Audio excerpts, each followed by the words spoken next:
This is Frank Islam, Chairman and CEO of FY Investment Group and your host of DC Night Show, where we interview leading voices from business, from politics, that impact you, the viewer. Today, we are fortunate to have a guest who's distinguished, who works at State Department, and who's also the United States envoy to the Office of Islamic Country. He inspires all of us to do well, but he also inspires all of us to serve our country and to serve our community. And he has done a great job. He's a passionate and committed, and we want to make sure that he continue to do what he's doing so well. Thanks very much, Arsalan, for coming here. Tell us, the audience, a little bit about yourself. You have done so well at the State Department representing our community. We take a lot of pride what you have accomplished. So tell the audience a little bit about not your accomplishment, who you are, and a little bit of your background, and then we get to the questions and answer session. Well, thank you so much, Frank, and thanks for having me on your show. I grew up and was born and raised in New Orleans, Louisiana. My gosh, you're a Southern boy. That's right, I'm a Southern boy, and my parents are originally from Pakistan, but they settled. First they came to New York, and then they came to Louisiana, and I was born and raised there. I had an interesting multicultural experience in New Orleans. I went to a high school, a Jesuit high school. I went to a Jesuit college at Georgetown in Washington, D.C. And throughout my experience, my parents are both doctors. So growing up, I had an interest in medicine, but by the time I got to high school, when I got very involved in policy debate in high school, my interest in policy issues and politics really got elevated. And so after that experience, when I got to college, I was really interested in international politics. So that's what I studied. And you went to George Washington? I went to Georgetown. Georgetown school. So I went law school? I went to Georgetown, the School of Foreign Service. Yes, for college. For law school, I went to Harvard for law school. Oh, very good. And in between that, I did a master's degree in international peace studies on a George Mitchell scholarship in Ireland, in Dublin. So throughout my education, I focused... You have a great background. Yeah, thank you. Wonderful background. And I hope the people who are listening in the audience, and there are a lot of younger people listening all over the world, should be inspired by who you are and your story. Born in a Muslim family and a Muslim immigrant, going to this school, learning about multicultural faith, those are the values that binds us together as an American, being a law school, being a passionate committed to the international politics, and now you're representing us in a great capacity. So the office that you work for, Secretary Kerry, is called the Office of Religion and Global Affairs. Tell us a little bit about its missions and goals and objectives, and what exactly this is all about. And is this the new office that has been created during the time of Secretary Clinton? That's right. So about 3 years ago, under Secretary Kerry, the Office of Religion and Global Affairs was created.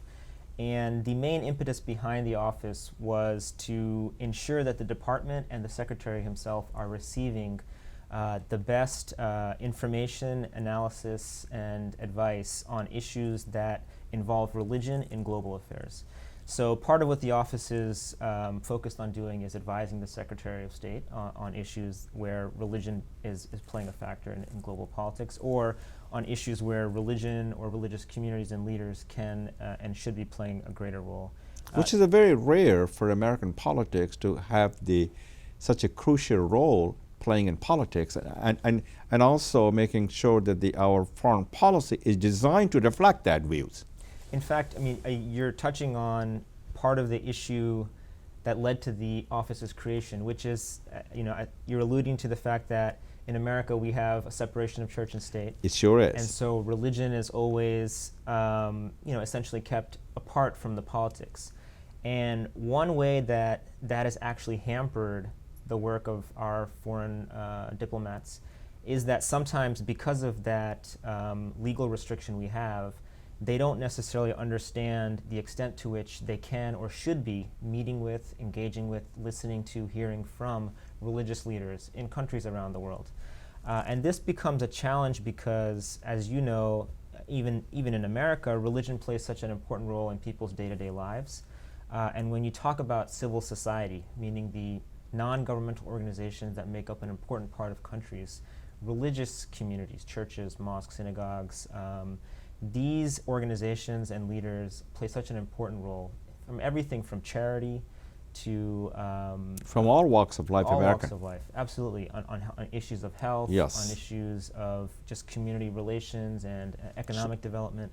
So the office is designed to not only advise the secretary, but also train and advise our diplomats and our embassies on the ways in which they can and should be engaging with religious leaders and communities, and how that knowledge So and that includes the understanding- ambassadors also? Yes, yes, it includes the ambassadors also. But we're also starting from the bottom. We have what's called the Foreign Service Institute, FSI, which trains our diplomats, people from the very first year when they're coming into the department, to learn about various issues and skills that they need to have as diplomats. So we are ensuring that these types of training programs include an adequate and accurate assessment of the role that religion can play in global affairs. And we're also basically meant to be a sort of a front door to religious communities and actors who want to better engage with the State Department. So if what are the issues and challenges that we face in order for you and your staff to integrate the community and the religious affairs into the foreign policy? That's a very new concept for the diplomat. Yeah, it is. And part of the challenge is to overcome the initial, not really skepticism, but the initial sort of reaction of, well, that's religion, that's not politics. Right. So once you overcome that, there's also a right way of doing it. We want to make sure that as government officials, we are not saying what is and isn't the right interpretation of religion. We want to make sure that as government officials, we are not picking and choosing who we like best or whose interpretation we like best. And we also want to make sure that we're not instrumentalizing religious leaders and communities, meaning that we're not talking to them solely because we think that if they say the right thing during a khutbah, that's somehow going to lead to the right response. No, we want to have relationships with them the same way we have relationships with political opposition groups or other activist groups who are important actors within different countries and societies, because we can hear from them and learn from them what are the trends in society. And we can also explain to them what is American policy, why we have certain policies, so that we can help dispel conspiracy theories or other rumors or misperceptions that may be out there. So for all of these reasons, to have a better assessment of the real dynamics on the ground, to ensure that our policy is responding to the realities that are there, and that we're hearing from a diversity of opinions. These are all reasons why we want to have an office like the Office of Religion and Global Affairs. So you are the acting envoy for the OIC, which is the Organization of Islamic Country, which is very, very important, and we're proud of your appointment to this position. What exactly is the missions and goals and objectives of this office is, and what have you been able to accomplish during your tenure in terms of reaching out to Islamic countries, and also the perception of United States? Now, sometimes United States represents, if not a gentle, a kinder face of America, but a violent face of America, mm-hmm. And the perception is there, obviously. So there are some barriers to this one. So how do you go about doing all these things? And what have you been? And how have you been successful? What have been the success story for you?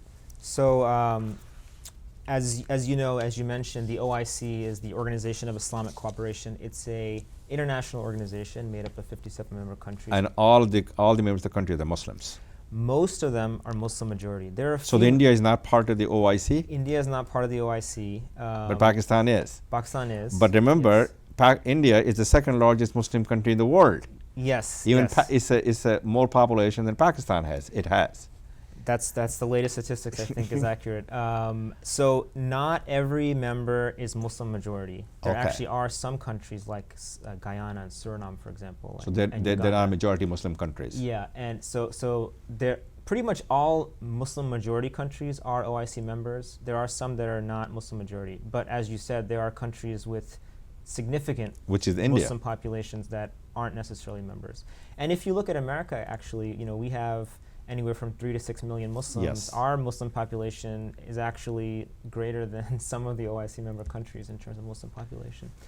You're right, because United Arab Emirates is a good example. The Emirati is only 700,000, Right. while the diaspora community in that part of the world is 6 to 7 million. So you're absolutely right. So through this position, the United States is not a member or an observer, but we recognize the importance of this institution. Okay. And we want to deepen and expand our relationship with the OIC and its member countries. So this position was actually created at the end of the George W. Bush administration as part of the efforts by that administration. It's reaching out to the Muslim community. Exactly. And Muslim countries. And under President Obama, my predecessor Rashad Hussain, who you know, was Sure. appointed to be the envoy, and he was put in place in 2010.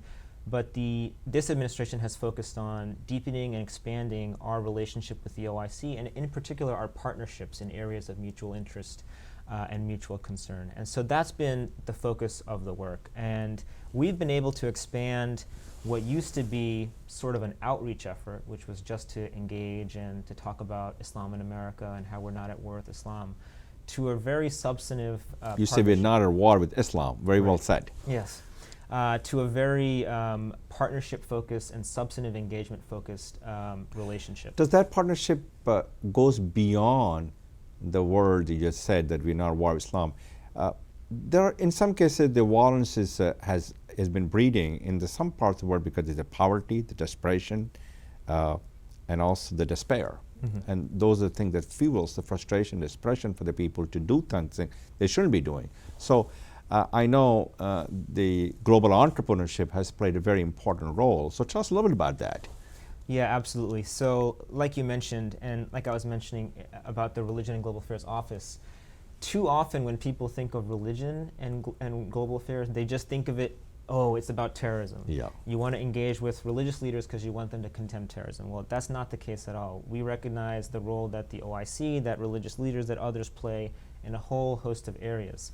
And so that's why we engage with them on all those areas. You mentioned the Global Entrepreneurship Summit. That's one of the flagship initiatives No question. that President Obama has been focused on ever since the Cairo speech. And these are summits that have been held for the past several years in different capitals throughout the world, in different cities throughout the world, focusing on the role of promoting entrepreneurship and ensuring that young entrepreneurs are provided with mentorship opportunities, and also that governments are creating the right atmosphere, the domestic environment for entrepreneurship to for them to flourish. Exactly. We saw with the Arab Spring, Mm-hmm. countries like Tunisia, Egypt, all over, where the frustration of not even being able to sell fruit on the street without having to pay corrupt officials some sort of money under the table, just really deepens the frustrations, deepens the grievances that people have with their governments and with the systems that they're operating within. And so part of it is to focus on providing the opportunity for the individual entrepreneurs, linking them with successful investors, successful CEOs like yourself, who can really provide them with the mentorship opportunities. But the other is to also send a signal to governments that, look, if you want to create an atmosphere of innovation, if you want to have your country ready and prepared to have an economy that's for the 21st century, That works for everyone. that works It's for fair, everyone, that fair to everyone. It's fair to everyone. then you need to adjust your policies to cut red tape, to ensure that people have the freedom to, create create a company. There's some countries where the timeline from filing paperwork to create a company takes, several months, if not years. Whereas in the U.S., you can start a company You can do online. almost overnight online. Right. And so that's what you want to encourage countries to get to, because if you have a stifling environment, people are not going to be able to create companies, they're not going to be able to create jobs, and you're going to have really high rates of unemployment, which leads to more grievances, which creates the conditions in which people are susceptible to the allure of groups that might have certain extremist views about trying to topple governments or lead people down the wrong path. So tell me a little bit about some of the success story of OIC and some of the success stories of the global entrepreneurship, which made a meaningful difference and had a positive impact and influence in making a difference in people's lives. Yeah. So there are several partnerships that And we've- somebody is interested in it, how did they go about reaching out to this Global Entrepreneurship and Office of Islamic Country, called OIC, Organization of Islamic Country, I meant to say that. Yes, so if anyone's interested in our work, they can Yes. reach out directly to us. I have a Twitter account. You can tweet me at Arsalan_Suleman. Okay, And I can Arsalan_Suleman, very well. connect you with people either in our office or other offices of the department that are working in this area. But in addition to the focus on entrepreneurship, which has been a real flagship success story, we also have other partnerships with the OIC that I'm very proud of. Some of the recent ones that I've been focusing on include working in the area of combating extremism. So one area that we have recently held a meeting of experts in July, and we're getting ready for a workshop in November, is on the issue of religious education and promoting peace. As you know, a lot of people, we hear these stories about these extremists who, before going to join these terrorist groups, they buy Islam for Dummies. And they have really no sense of the, the essential teachings of the religion, but they're being manipulated in certain ways. So this initiative is an initiative by the OIC and their affiliate ISESCO in collaboration with the Global Counterterrorism Forum to focus on ways that government can assess the way that religious education can play a stronger role in promoting peace, to ensure that they're not, that different forms of education that might be creating or enhancing the opportunities for people to join extremist groups, that can be corrected. And the other side of this, which is the fact that if you have people who are religiously educated, that can often actually be a barrier or a prevention method for people to go to extremist groups. And we see that in the United States as well. Mm-hmm. When you have really strong institutions and very active imams who are able to effectively teach the teachings of the religion, they can ensure that people who are a part of their mosque or Islamic center or community center aren't recruited by certain groups. So that's one partnership that I think is going to pay long-term dividends.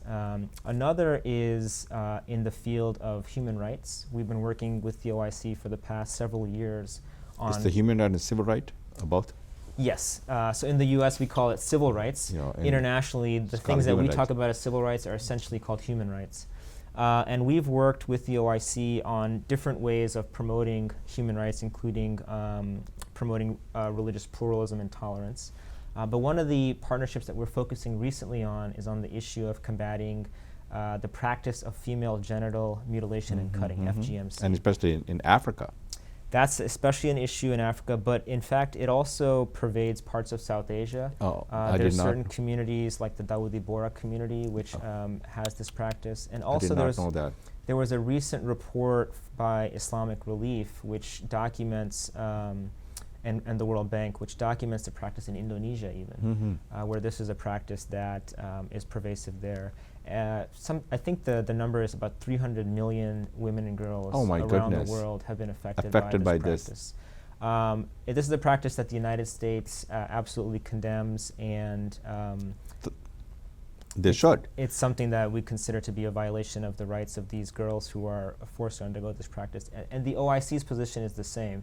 They also condemn the practice. So we've been working with the OIC to partner with them to raise their voice and the voice of religious leaders in condemning this practice. Because unfortunately, in many places of the world, people try to have religious justifications for the practice. They'll claim that there's some sort of sunnah or some sort of teaching, whether it's in Islam or Christianity. It looks like they're misguided. That's what many religious leaders have argued, and that's the position that the OIC takes. And that position is essentially, the same position that we have, that this practice is something that should be ended. And so we've been working with them on raising awareness, encouraging religious leaders to speak out. At the United Nations earlier this year, we held a joint event with the OIC where we brought in religious leaders as well as activists who are working in the field on this issue to try to elevate their voices and provide them with a platform. And just 2 months after that event at the OIC's Heads of State Summit in Istanbul in April, the OIC as a whole, they essentially called on all of their member states to ban the practice. And because of that partnership, because of that call on all their member states to ban the practice, we're working even more closely with them to ensure that their voice is part of various regional programs that are focusing on this issue. And we're also working with them on elevating the voice of religious leaders in this important You effort. talk a little bit about the religious extremism, and what about the madrasa? Madrasa has been the center, in some cases, of extremism. Madrasa needs to become a temple of tolerance. Madrasa has also where people learn the skills which they cannot apply to the 21st century workforce, so they cannot be part of the productive workforce. What is your thought on that? And that's as you know, the madrasa is in every, in India and Pakistan, the two countries that I know, they're everywhere. And in some cases, they teach the students which is not relevant, what they need to do to become a part of the productive force, the workforce of that nation, of that country. Yeah, no, that's a very good point. And in fact, that issue is part of what we're trying to raise with the education program that I was talking about. The idea, essentially, like you said, is to ensure that They teach madrasas, or in many countries, like you mentioned, there are parallel education systems. You have madrasas that are operating, and you also have the government-run schools that are operating, in addition to private schools that might also be operating. And it's been a challenge for certain governments to have oversight over what is being taught in the madrasa system, for example, and whether that standard meets maybe certain minimum standards that they want to have as a country.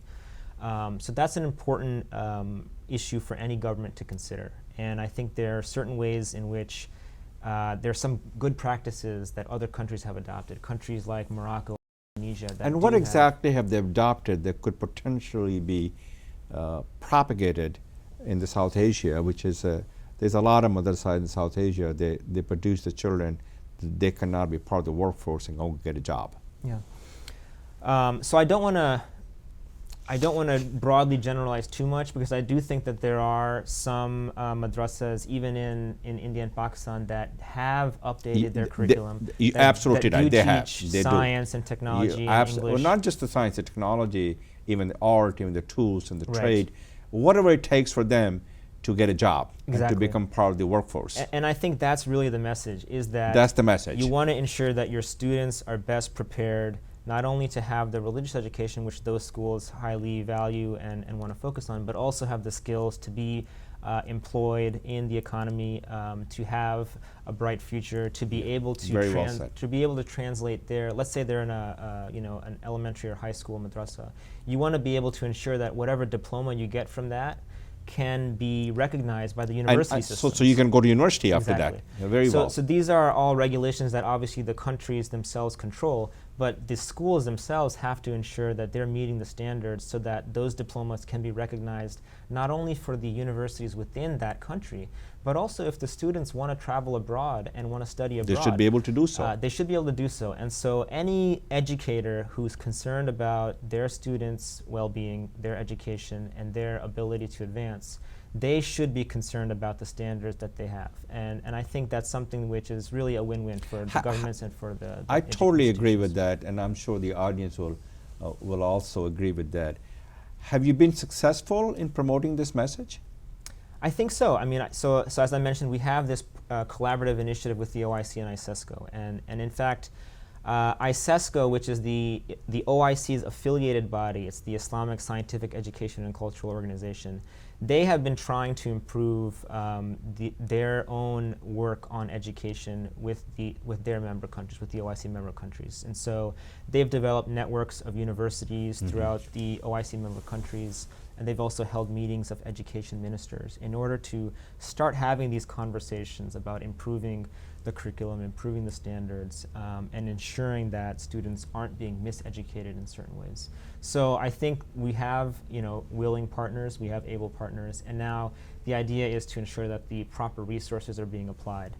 And I also want to highlight that, we talked about entrepreneurship, which really highlights the role of people who create businesses and who people create who are jobs, who builds prosperity. There are also similar people who are philanthropists and work in the education sector. And so the work of those individuals is extremely important. And I want to really thank you, because you're taking a big leadership role with the Aligarh University in providing a substantial sum of money to ensure that that institution continues to be an institution of excellence in India. No question about that.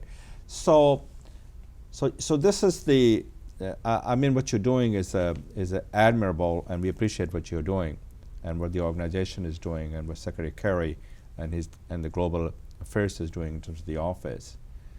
What about the Muslims American in the United States? What exactly is the message from you, from your organization, or from this office? What do they have to do in order for them to engage in their own, the country they were born, or and make their life better in this country, and embrace the values of America, yet preserve and protect and promote their own faith? I would say preserve and protect, not necessarily promote their faith. Mm-hmm. What advice do you have for them?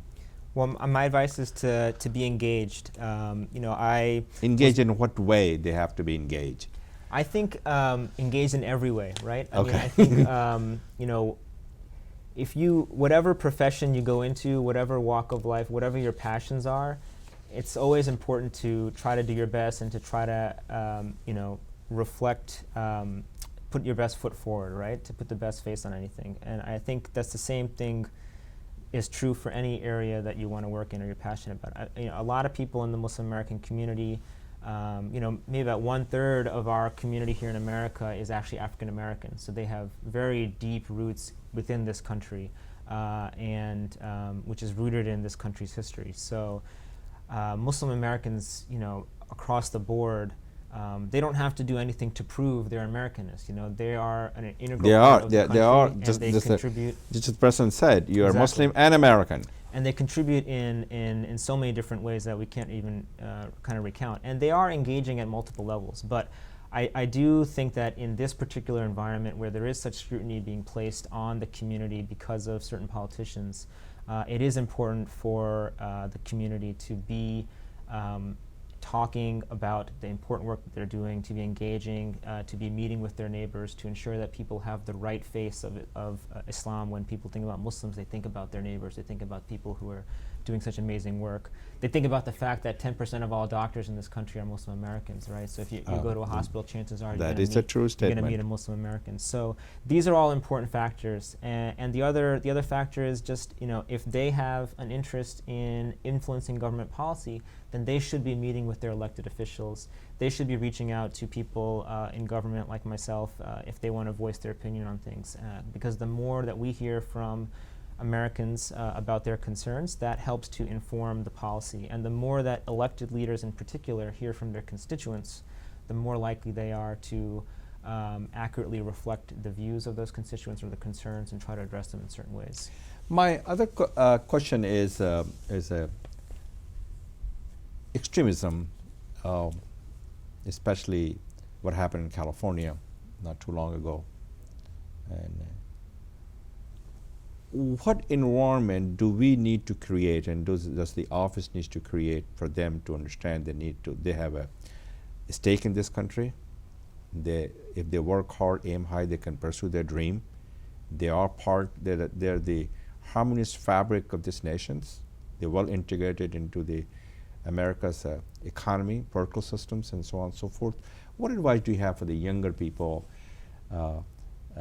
who are listening to the audience, and you're a very successful person, and you have a sort of what I consider an obligation to tell the younger people their best days ahead of them. They're strong, they're vibrant, they're resilient, and all of the above things. What advice do you have for them?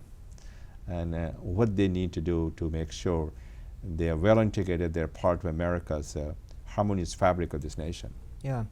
Well, my advice is just, be who you are. Be who you are. Be who you are. You're an American. If you were born here, if you're a citizen of this country, be who you are. This country is a land of opportunity. It is. And my story can only happen in America. Exactly. And, it's interesting how we define America, what we say is America, sometimes doesn't match with the reality, right? You want to say America is the leader of, various things. But if you look back at our history, there are times at which we have had very serious problems related Well, to we race had relations we and had our others. darkest past, Exactly.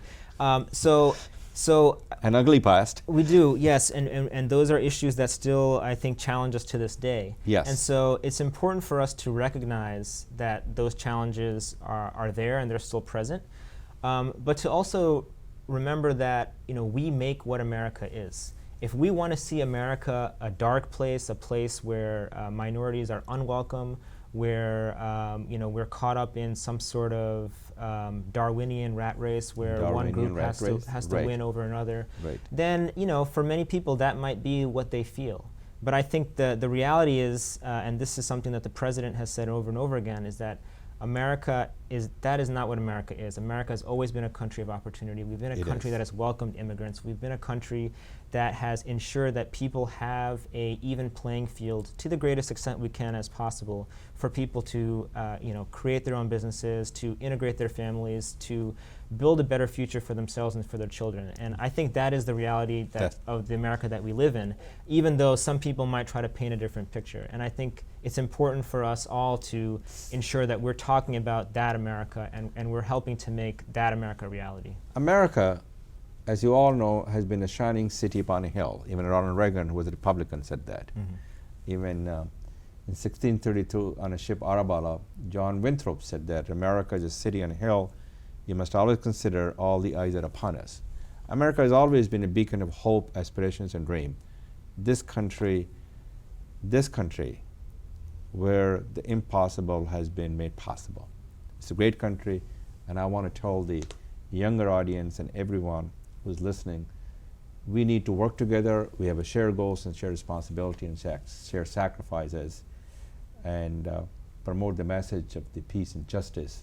And this is who we are as an American. Those are the values that bind us together. Thank you very much, Arsalan, for coming over here. And this is Frank Islam wishing you a great week, and thank you for watching.